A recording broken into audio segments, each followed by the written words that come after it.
Aujourd'hui, on va s'intéresser à un métier absolument crucial, mais qu'on ne voit quasiment jamais. Pourtant, il est au cœur de notre monde numérique, c'est le technicien en fibre optique. C'est lui ou elle qui tisse littéralement la toile de notre connectivité de tous les jours. Et ce qui est fascinant, c'est de voir à quel point cette profession s'est transformée. Avant, le technicien télécom, c'était un peu un touche-à-tout. Il gérait à la fois le vieux réseau en cuivre et la nouvelle fibre. Aujourd'hui, tout a changé. On parle maintenant du TIRFO. C'est le petit nom officiel du technicien d'intervention en réseau de télécommunications en fibre optique. Un vrai spécialiste concentré à 100% sur la fibre et surtout sur deux choses, le raccordement chez les clients et la maintenance. Mais alors, pourquoi un tel virage? Qu'est-ce qui a bien pu pousser tout un secteur à abandonner une technologie, le cuivre, pour se jeter corps et l'âme dans une autre? C'est une vraie révolution en fait.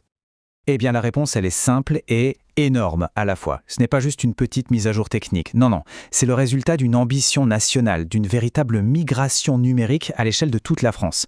En gros, le mot d'ordre c'était « Adieu le cuivre et bonjour la fibre ».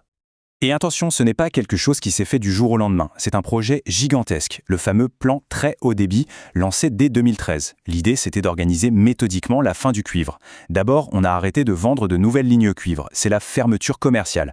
Ensuite, on a commencé à migrer les clients qui restaient et à enlever physiquement les vieux câbles. Tout ça avec un objectif final très clair pour 2030, 0 client sur le réseau cuivre. Fini, terminé. Et pour bien se rendre compte de l'ampleur du mouvement, regardez ce chiffre. 15 millions. C'est le nombre d'abonnements à la fibre rien qu'au premier trimestre 2022. 15 millions. Ça donne une idée de la vitesse à laquelle cette transition est devenue une réalité pour des millions et des millions de foyers. Alors la technologie qui est au cœur de toute cette histoire, c'est ce qu'on appelle la FTTH, pour Fiber to the Home, la fibre jusqu'à la maison, littéralement. Le concept est super simple mais révolutionnaire. C'est d'amener un fil de fibre optique, un fil de lumière en fait, sans aucune interruption, directement jusque dans le salon. On oublie les vieux câbles en cuivre qui ralentissaient tout sur les derniers mètres. Bon, maintenant qu'on a le contexte, revenons à notre technicien. Concrètement, ça ressemble à quoi, sa journée? Eh bien, son travail tourne autour de deux grandes missions principales. D'un côté, il y a la création, c'est le raccordement des nouveaux clients. Ça veut dire tirer le câble depuis la rue, installer les prises, tout brancher et activer le service. Et de l'autre côté, il y a la protection, la maintenance. Le but, c'est de s'assurer que cette immense toile de fibre optique qui recouvre le pays fonctionne parfaitement, soit en anticipant les problèmes, soit en intervenant quand ça casse. Et attention, quand on dit raccorder un client, ça a l'air simple, mais c'est tout un processus. D'abord, il faut préparer tout le matos dans la camionnette. Ensuite, une fois sur place, la première chose à faire, c'est de discuter avec le client pour trouver le meilleur chemin pour le câble. Après, c'est le travail physique. Il faut aller chercher la fibre dehors, que ce soit en haut d'un poteau ou dans une chambre sous la route, la tirer jusque dans la maison, et enfin, à l'intérieur vient le moment de précision. Installer la prise, souder la fibre, oui, on soude de la lumière, et activer la ligne. Franchement, chaque installation, c'est un mini chantier. Et c'est vraiment là que se situe le cœur du réacteur. D'ailleurs, même les documents officiels le disent. La plus grande difficulté de tout ce plan national, c'est, je cite, le délicat raccordement terminal des clients.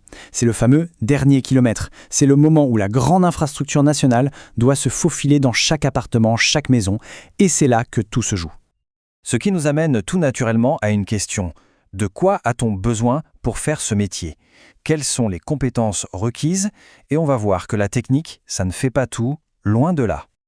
Déjà, il y a le physique. Clairement, il ne faut pas avoir le vertige quand on doit grimper sur un poteau, ni être claustrophobe pour descendre dans une chambre souterraine. Mais il y a une autre capacité, plus surprenante, une vision parfaite des couleurs. Et ça, c'est non négociable. Pour bien comprendre pourquoi, il faut imaginer la scène. Le technicien a entre les mains des fibres optiques qui font 250 micromètres de diamètre, c'est à peine plus gros qu'un cheveu. Et sur ses bras minuscules, il doit être capable de distinguer parfaitement 12 couleurs différentes pour savoir laquelle connecter où. C'est un travail d'orfèvre, souvent fait avec une lumière pas terrible. Impressionnant, non? Et évidemment, tout ça est hyper encadré. On ne s'improvise pas technicien fibre comme ça. La liste des certifications obligatoires est longue comme le bras. Ça va des habilitations électriques à la conduite d'une nacelle, en passant par la formation pour travailler en hauteur, la prévention des risques liés au laser de la fibre, ou même aux risques amiantes dans les vieux immeubles. Bref, c'est un métier qui demande une sacrée qualification et où la sécurité est primordiale. Donc si on résume, on a la complexité technique, les exigences physiques, un wagon de certification, mais au final, la réussite de chaque intervention repose sur un seul et même élément, l'humain, le technicien lui-même. Parce qu'il y a un truc essentiel à comprendre. Pour le raccordement final chez un client, il n'y a pas de plan d'architecte, pas d'étude d'ingénieur envoyée à l'avance. Rien de tout ça. C'est le technicien, une fois qu'il est sur place, qui devient le bureau d'études à lui tout seul.